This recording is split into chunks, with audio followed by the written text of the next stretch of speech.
پنجاب کے شہر لودھرا کے علاقے دھنوٹ میں دعوت اسلامی کے شعبہ عشر کے ذیلی شعبہ رابطہ برائے زمیندار کے تحت پیسٹی سائیڈ سے وابستہ اسلامی بھائیوں سے ایک دکان پر نیکی کی دعوت کا سلسلہ ہوا۔ ڈویژن ذمہ دار نے انہیں دعوت اسلامی کے دینی و فلاحی کاموں کے حوالے سے بتایا اور اپنی دکان پر آنے والے کسانوں کو عشر کے حوالے سے آگاہی دینے کا ذہن بھی دیا، جس پر دکان مالک نے اپنی اچھی نیتوں کا اظہار کیا، جبکہ ایک اور شاپ پر بھی نیکی کی دعوت کا سلسلہ ہوا، جس میں ڈویژن نگران نے شرکاء کو دعوت اسلامی کے دینی و فلاحی کاموں کے حوالے سے بتایا اور انہیں بھی اس میں بڑھ چڑھ کر حصہ لینے کی ترغیب دلائی اور دکان پر خریداری کے لیے آنے والے کسانوں زمینداروں کو عشر کے حوالے سے ترغیب دلانے کا ذہن بھی دیا۔ اس موقع پر دکان مالک کے چھوٹے بھائی نے 10 دن کا اعتکاف کرنے کی نیت کی اور مدنی خبروں کو اپنے تاثرات بھی دیے۔ بھائی ہیں ادھر انشاءاللہ اعتکاف کی میں نے نیت کی ہے 10 دن کی، ادھر دھنوٹ فیضان مدینہ میں انشاءاللہ۔ لودھرا کے ہی علاقے ڈانورا میں بھی شعبہ عشر کے ذیلی شعبہ رابطہ برائے زمیندار کے تحت ایک اسلامی بھائی کے گھر پر عشر آگاہی مہم کے سلسلے میں نیکی کی دعوت کا سلسلہ ہوا، جس میں زمینداروں، کسانوں اور دیگر اسلامی بھائیوں نے شرکت کی۔ ڈویژن نگران نے عشر کی اہمیت و فضیلت بیان کی، عشر ادا کرنے، نیکیاں کرنے، آخری عشرے کا اعتکاف کرنے،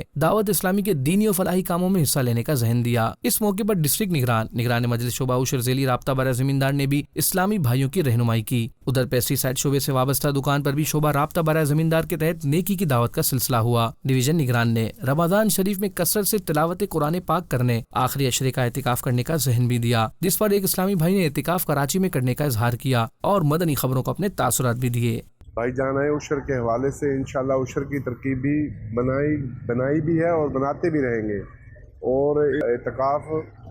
فیضان مدینہ کراچی میں انشاءاللہ نیت کی ہے۔